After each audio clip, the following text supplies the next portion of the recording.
back, episode 42, and we're talking about that stuff. Mine's upstairs. But yeah, Mine's the um, basic version. Chuck's a Chuck, basic bitch. Chuck demonstrates the Yes. basic version because this version is out of print. This nice. Is all three of those and I get all three of these movies are in their own case in that, right? Yes, Oh they are. yeah. They just shoved 3 discs in here. So nonetheless, same And stuff. each one even has its own cover. For example. There it is. So today we are taking a look at the first film in Vinegar Syndrome's Forgotten Gialli set. This is Trauma from 1978. And unfortunately, it is not Dario Argento's Trauma. It's Spanish. It's Spanish. Yes, it is. Yes, Chuck. Yeah. We gave Chuck a little lesson before the show. So Yes. It even says on the back, original Spanish language sound. I would appreciate a dub version here. I really would have. I bet. Sometimes you Before don't we want get to read, into brother. it, I just want to say, before we get into it, that there continues to every so often be this discussion on the Vinegar Syndrome group about the fact that these are the Forgotten Gialli boxes. They've done 3 so far. This is the only one that's out of print as we speak, but they've done 3 so far. And the discussion started off with being that the people reviewing or getting it at the time thought that these weren't that great. We'll get into our thoughts on them as we go here. Okay. But the fine that great. That's the thing. We'll get into our thoughts on them later, but I'm saying that's what they were saying. And then the second one came out, and of those movies, 2 of them had Mondo Macabro DVD releases, and one of them had a out-of-print Tokyo Shock or Media Blasters release. Then the third one came out, and that one was another bunch of, I think, Spanish and Italian ones, which were, again, less well-known. So at first it was, as one person on the Vinegar Syndrome group put it today, or recently, first it was they weren't forgotten enough in this volume, and now everything that's out isn't forgotten enough, but these were fine. And look, I'm just happy these are here. I'm just happy that these movies that haven't been talked about or discussed by most people who aren't massive giallo freaks. I mean, for God's sakes, of the 3 of us, W is probably the biggest giallo freak. Did you know these 3 movies? I've never seen them. I knew of this one, but what are the other 2 movies in this set?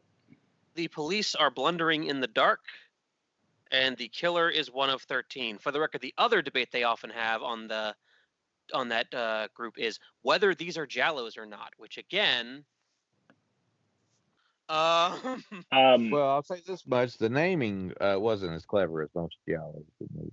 Well, there's an alternative title for this, but anyway. So I've heard of this. I had heard of this one and The Killer is One of 13. Police Are Blundering in the Dark. I still, that's just a fucking awful title. It's a thing, yeah. It's a thing, and we're going to be getting into it real soon. But yeah. I mean, they could have called it like the brown cow in the field has 5 white spots or something like that, you know. To be a little bit more in line. So what you're saying is you're going to make a giallo film called that now, Chuck? Is that it? Sure, why not? The gecko has a blue tongue, you know, just weird stuff. You know? This was also known as violation fatale, which would be, I guess, fatal violation. So that's a little more giallo-y. Fatal violation might have been better, maybe. I say that's it's on the back of the case, yeah. Because when you start talking trauma, you start thinking of another movie. Yes, but that movie hadn't been made yet. I mean, if you think about it, fatal violation. I mean, that's both titles work. They're fitting, yeah. And I will point out this was titled Trauma at least 10 to 15 years before someone else named a giallo Trauma. Well, if it was French like most giallos are supposed to be, it could be Le Fatal Violation. You want to? You got this one or me? I think you did that on purpose, didn't you? Yeah, well, look here. All I know is when I was growing up watching these things, all the giallos I seen were Italian. So then why did you just say French?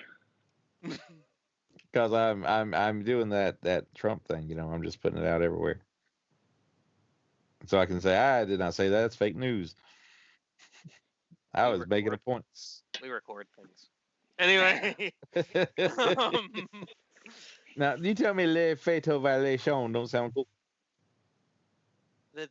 It sounded cool as that too, but they both work in terms of the movie we're talking about here. I'm just here for comic relief, okay? That's the only reason I'm here. Shut up, Chuck. All right.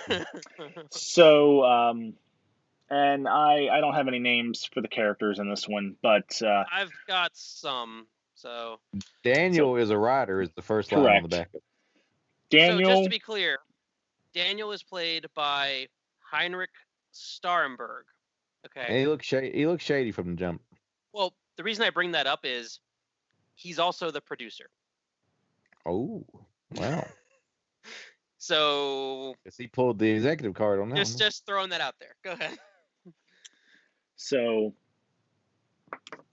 Daniel, he is trying to find a hotel, and you see him stop asking for directions, but you don't get any audio. So at first, when that's the opening scene of this movie, this guy's driving, he's got his driving gloves on, and he stops and he's asking for directions, and the camera's out panning, and there's no fucking sound, and I'm like, what the hell's going on?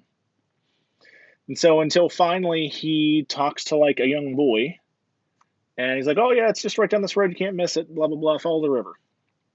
So he gets down there, and he pulls up and he hears a woman yelling, or arguing with her husband. Kind of walks around the house and startles her. She drops a bottle of wine and she says, yes, you can come in, you can rent a room, blah blah blah. She is awkward. She's very nice. He is the only person there, and she actually seems fairly excited to have him as a guest.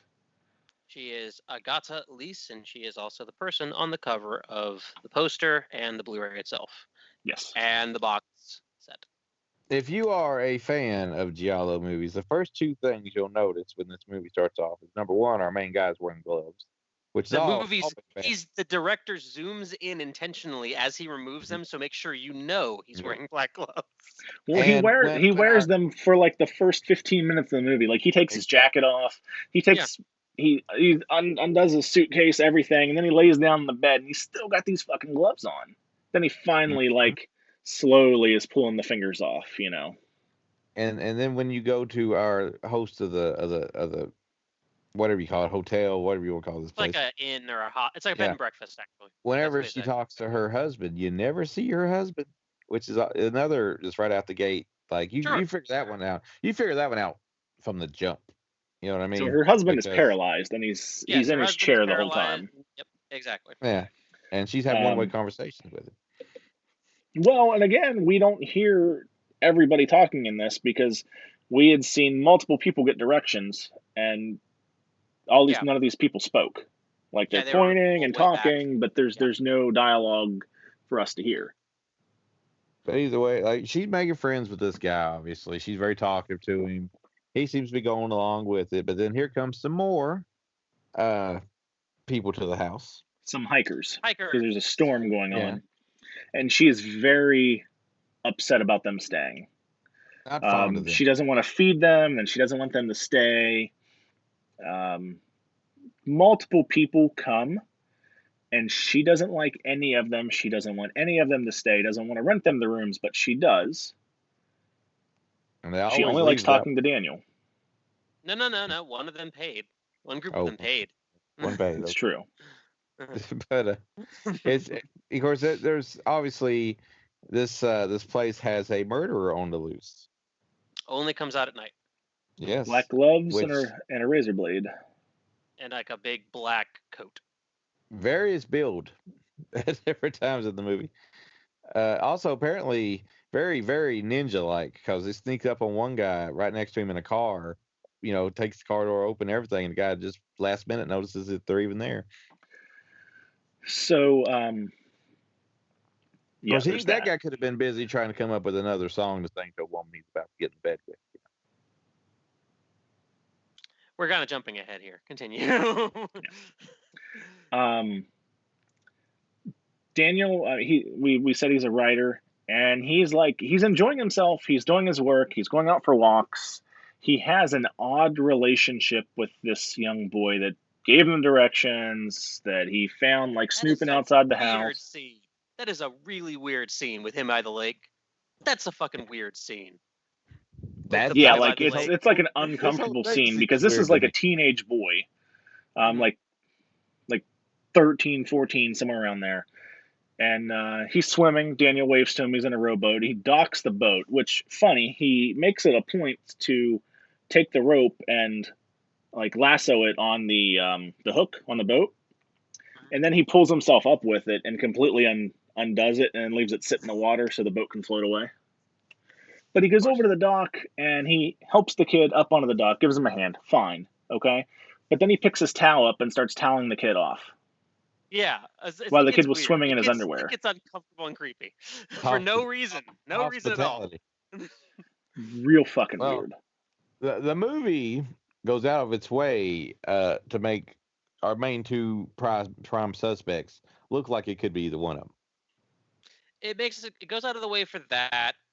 It also okay. Let's be 100% clear here because we're trying to avoid spoilers. There's of course always the chance you never see the husband, so maybe it's the husband, the third option, and there's all that's a thing too, or maybe there's something you don't know because it's a giallo, like a fourth thing you don't know about. Well, the thing with the husband is he is, you know, Sick. he's Yeah. sick, but he's abusive. So he was Yes. abusive before he was handicapped, and he's still like not that he's hitting her, but whenever he tells her to do something, she has to do it. Going And to the she does like world's some most. really awkward like strip teases for him. So on the Blu-ray, there's a commentary with Troy Howarth, and one of the things he mentions is the director of this, Leon Klimovsky, who also did Vampires Night Orgy and some other kind of obscure movies. He said that he has this reputation for being a journeyman, and he'll basically just shoot what he wants to shoot and does what he can, and then leave other people to finish the shit.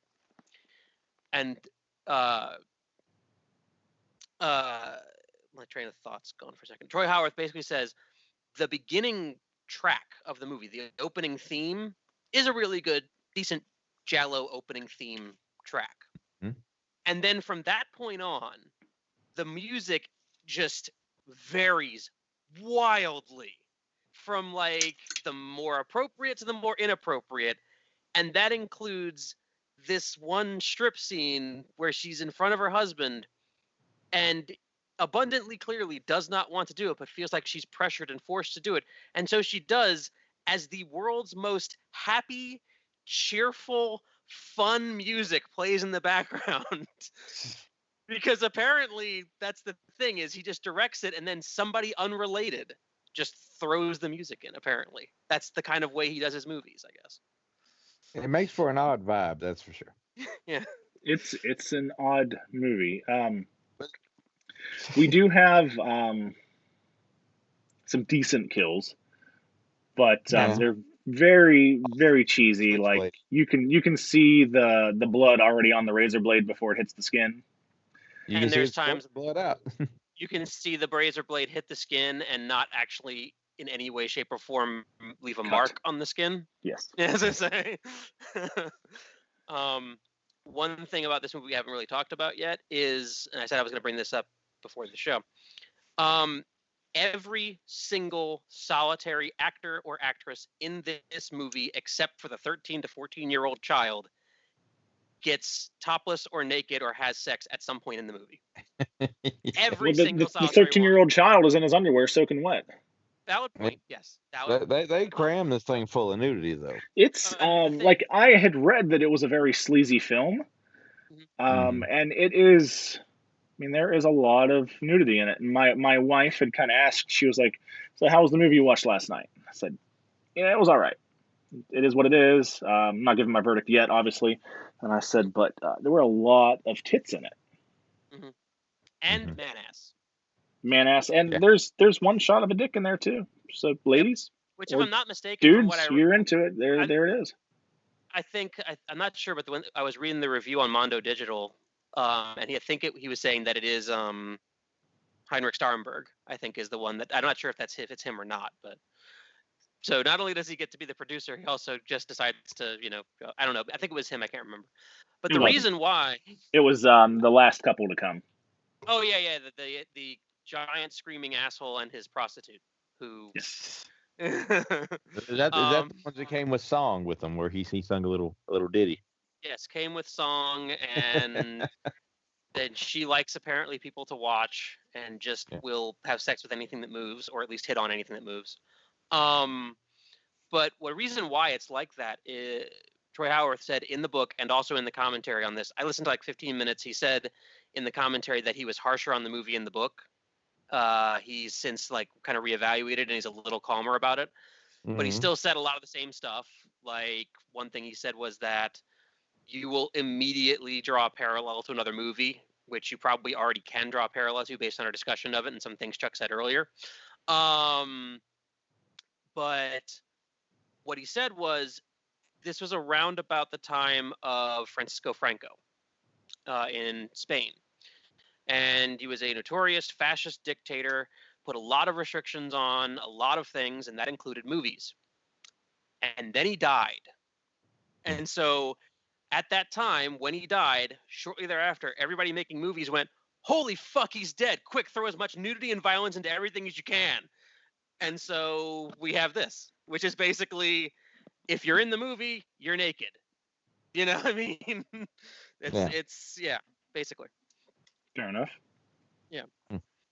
So things finally okay. So our lead guy, if you want to call him that, our writer Daniel, has a lady friend, and I thought it was a wife, an actual wife, just to throw out there. He has a wife. Yeah. There's a difference there, Chuck. Yeah. and our hostess is not fond of that either, by the way, which plays a factor into the movie. Which was really weird. Like, I've got so many questions about that. Like, I had an idea for a better ending for this movie, but the movie didn't go there. I'll tell you after the show. This ending decided, okay, they're like, we could go a couple different ways with the ending of this movie, and someone's like, you know what, just use all of them. And that's the thing. I feel like there's a way they could have even gone further than that, but they didn't do it. And I'll get into that later. But I mean, they give you the outcome that you 100% expect. Yeah, it's obvious. Yep. Yeah, the obvious ending is obvious, basically. And then you've got like the stinger. Yeah. Which may or may not indicate what it indicates. I mean, it's up for interpretation. But then what's with our last visual we see? Like what does that even mean when the young man y'all were speaking of pops back up on camera? I again couldn't explain that to you if I tried. It's like one of those, I mean, he's been watching the place the whole time. That's why he sees him again later. He's staring at the hotel for some reason. I mean, Now, if this movie's any indication, he's probably staring at it because he can see naked people in it whenever he wants to. It was like the last shot of this movie is like a Mentos commercial. You know what I mean? Kind of is. Now one of us needs to. No, one of you guys needs to edit together a Mentos version of this movie. No. Anyway. Yeah, I don't know. It's weird, so it stands out for being weird. Yeah. But for all intents and purposes, I don't know if I would call it good though. You know what I mean? It's just strange. It's a strange one. Well, and the other thing is a few things about that are odd other than that, which is like it's obvious because it's got elements that it's a giallo, not just the black gloves and the look of the killer. Like Klimovsky is literally doing these swooping camera movements that he's trying to kind of pull off. And our zoom ins. He's kind of trying to do the Argento-y kind of camera things. So you have your giallo elements, but in the next movie he discusses after this, bearing in mind that this is 1978, is Halloween. Because he's discussing movies that are giallo or like a giallo in some way. And there's one thing that can be said about this movie. It's that there's two couples that arrive and they literally serve no purpose apart from having sex, being naked, and dying. They're slasher. They're prototypical slasher kills, basically, in slasher victims. You know, and so in a way, it even mentions, I think, on the back, low-budget Spanish giallo, which inadvertently also ranks as one of the country's earliest proto-slashers. So it's a giallo, and it's kind of a little bit of a slasher too, basically because of that. Yeah. Which I always feel like giallos and slashers kind of walk a line with each other. It's like it's where they're like two separate sides of the same thing. Mhm. One's a little more stylish, one's just sleazy, pretty much for the most part. This one's it tries to be stylish, but it's But definitely it's just sleazy for sleazy. the most part. It's mostly sleazy, yeah. Yeah, but it's at least memorable.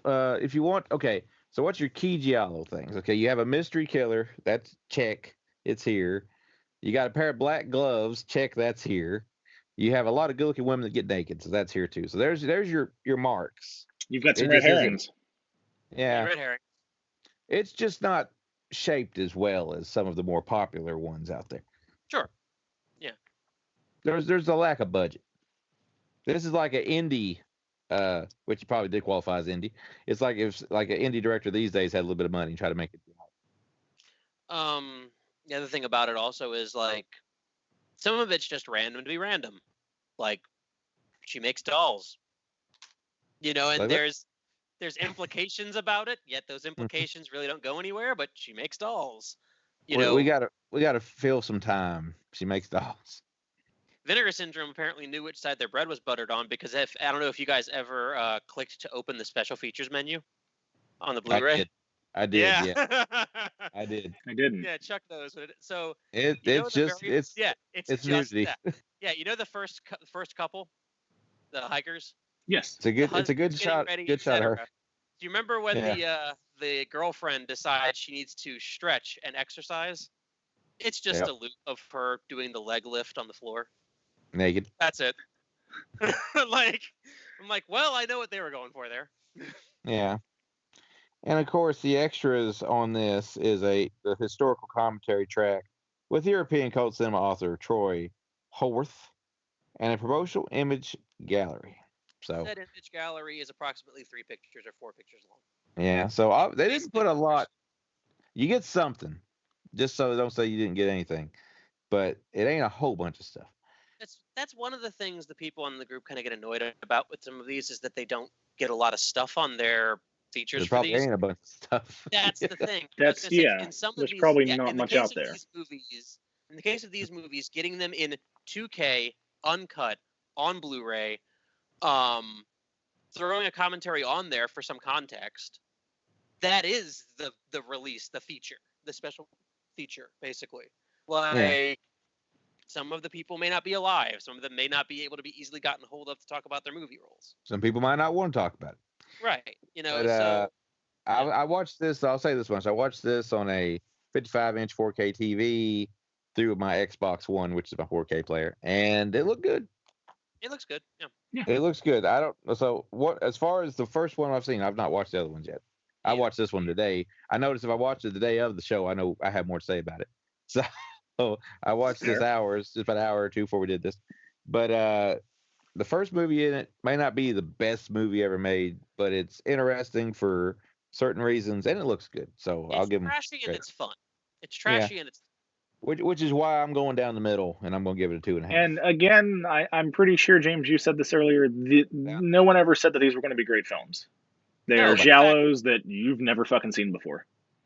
Right. Which is why they went out of their way to make it collectible with the box and all that. They went out of their way to make it collectible, and I will say on this one, and some other ones, there are connections to other lesser known filmmakers.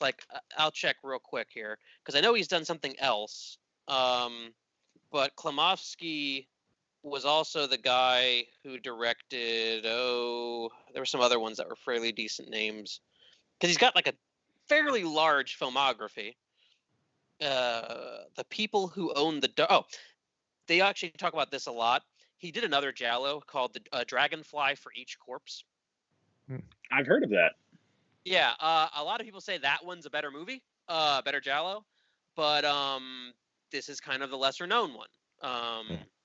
He also did stuff like the Dracula Saga, Vengeance of the Zombies, The Vampire's Night Orgy, Dr. Jekyll versus the Werewolf. He's done a lot of The Werewolf versus the Vampire Woman, that old Mystery Science Theater favorite. Yeah.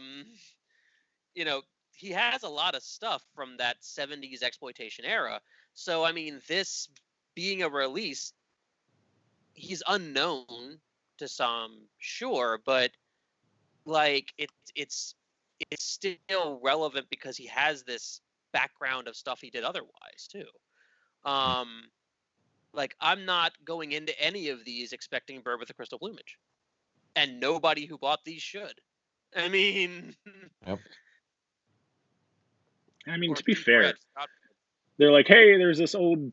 If Vinegar Syndrome would have just released this movie, that artwork Yeah. that's on the Blu-ray, and like, hey, this is an old Spanish giallo from '78, I would have bought it anyway. Right, exactly. I'm at the next sale. I'm probably going to finally bite the bullet and buy Corruption of Chris Miller because it's an old, forgotten Spanish giallo. Mm-hmm. I need to get that too. I mean, and they released long before they did these box sets. It's actually gotten a lot of pretty good reviews too, in fact. But that one, I remember. yeah, you know, and I'd rather them do that. I'd rather them find the stuff that you know is not talked about that much. Because even the ones that out in the second volume that are Mondo Macabre releases, yeah. So it's French Sex Murders and Girl in Room 2A. I know them because I follow Mondo Macabro's stuff. Most people have never fucking heard of them. Yeah. I mean, it's still worthwhile to have them in a way that makes them preserved. Yeah. You know. I like That it. being said, Chuck, you said 2.5, right? Down the middle. Down the middle. 2.5. I'm gonna go 3, and I'm purely gonna go with 3 because I have a bit of a soft spot for the fact that it is as batshit and weird and goofy as it is in some ways. There are a lot of giallos that are more goofy, a lot of giallos that are more batshit. That's why it's only a 3. But like, honestly, one of my reasons I gave it a 3 is Elise is really good in this. Do we know if the Like, as lead? an actress, she's really, really good. Do we know Oh, if yeah. the leading lady had been in anything else? Oh God, yes. She has a wonderfully interesting she has a really interesting IMDb in that I haven't looked at it yet, but I was surprised at the 8x10 that was on it, which is kind of like very pretty and looks more recent. And yet I can't tell. Mm-hmm. Now that being said, it can't possibly be more recent because she was born in 1953. But in terms of other stuff, I mean, she has 67 credits to her name. She was still working in 2005 and 2003 in a bunch of Spanish movies. Not TV shows. TV shows. I mentioned. Oh, there we go.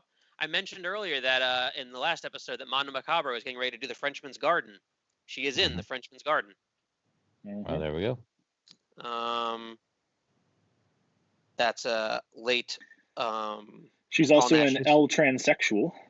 Yes, she is, and in Striptease a la Inglesa. Oh, well, she seemed very good in this one. I mean, she definitely seemed. She does. For as weird as this is, and for as there's no other way to say it, obvious as this is, she's still giving it everything she has. That was one of the things that Howarth was saying when he said he was too hard on the movie in the book. One of the things he said was reevaluating it that she's doing well. You know, she acts what she's acting well. The things that are problems with the movie in terms of its structure and script and like how obvious it is, they're not her fault. She's doing the best she can with it, and she's really fucking good. Yep. So yeah, 3.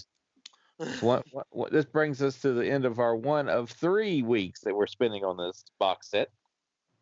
Next week, she's in a movie from '75, and it's a horror comedy called Vampires of Vogel. Oh. Do you know this movie, or did you just? I don't, but it looks fun. Yeah. I mean, that's what I'm saying. Like, I think around the 70s, Spain was just going crazy for horror stuff. I mean, that's just what it looks like from. Yeah. The town of Vogel in Transylvania stands under the ruins of the old castle where the vampire lord tortured his prisoners and drank their blood. Now, two stranded young girls take shelter in the remote European castle where the Count is delighted to receive them. A nightmare is awaiting them.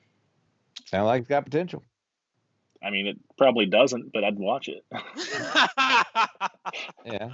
I'm wondering what we're going to get next week as we dive into the obvious worst titled movie in this box set. So when we dive into the worst titled movie in this box set, that is okay, just to throw it out there, first of all, I don't know anything about it. I haven't watched it yet. The one thing I do know, according to the back of the box, is this is the only movie that the director made. Ever. Oh, Lord. Well, that could be something. You know, Jim Van Bever only made like 2 movies in his life, you know. I know, I'm just saying, yeah. And then the one after that, that one is Javier Aguirre, who did Count Dracula's Great Love. Oh, which I've I heard think of that. Vinegar Syndrome, I released that. Oh, Vinegar Syndrome released that a long time ago. So he's done that, and probably a few other things too. Okay. But that one with the one guy, that is the sole Italian one on this set, I believe. The other 2 are Spanish. Should sound like it's got potential to be a very interesting time next week on Exorcast. I think when we're reviewing giallos, it always has a potential to be a very interesting time. As we cover policemen fumbling in the dark or whatever. Excuse me, sir, blundering in the dark. Yes. Yes. Yes. So I imagine that'll be the we're next have one. police blundering in the dark. Chuck Connery blundering in the dark, blundering on camera. I blunder all the time. Blundering on the globe. Yes. So we'll see how that one goes next week. Yep. Do we have any more news, or did you cover it all on our last episode? There wasn't that much to cover in the first place, so I just kind of rolled through it. There wasn't much else, unless you got somewhere. Dude, I was so thankful that you didn't read that whole list of Kino films. Hell no! I don't know I was sitting here like, God damn it, he's gonna. You know what? The one thing I'll mention, I didn't mention it in the last episode, and I feel like I should because Matt will say something about it. Kino also said they're going to release Body Slam, starring Captain Lou Albano and Roddy Piper. I've never seen that movie. I've seen parts of it. It also has like the Heidi Kid, I believe that's his name. Is it the Heidi Kid or the Tonga Kid? I think maybe the Tongan Kid. Heidi Kid was a. Oh. What'd you say? I said a midget. A midget wrestler. I'm saying, what's going on with W here? Oh, you okay over there? I ain't doing this episode again. Lost all sound here. You guys are talking and. At what point though? Well, I said midget. Probably it's the audio rebelling against you saying midget. I grew up for years, and that was an okay word. Listen, like I don't know what happened, but like there's been no sound for like 40 seconds. Okay, that's not that bad, at least. I don't know if it picked up, but there was like nothing going on here. You're rocking back and forth, laughing. Chuck's just over there talking, saying whatever nonsense Chuck normally says. Chuck's discussing dwarfs and midgets. Yeah, I said midget wrestling, and you know. Can we go an episode without Chuck saying something that's not PC? No. Not that we have to be PC, but when did midget become a bad word? I don't think they like to be called that. Pretty sure they don't. It used to be referred to strictly as midget wrestling. Go watch old WWF tapes. There are a lot of words that used to be said. Yeah, but I think we all know the big bad, okay? And I don't think that one's nowhere near the big bad, all right? What's that, Karen? What? No. Karen? No. The big bad? No. It's just as bad. Just as bad. In 10 years, that word will probably be considered just as bad, depending on who's in office and what else is going on. Wait for it. All right. So we're going to end this episode. And we might even cut it back. We might even cut it back a minute because I didn't hear a goddamn thing you guys were saying. Yeah, so we were talking about the movie Body Slam, which came up with Kino Lorber and who was in it, and that's about all you need to know. So if that's been cut out, so yeah. That because I missed it's the Tongan kid who is a full grown man, not the other thing. Little Chuck.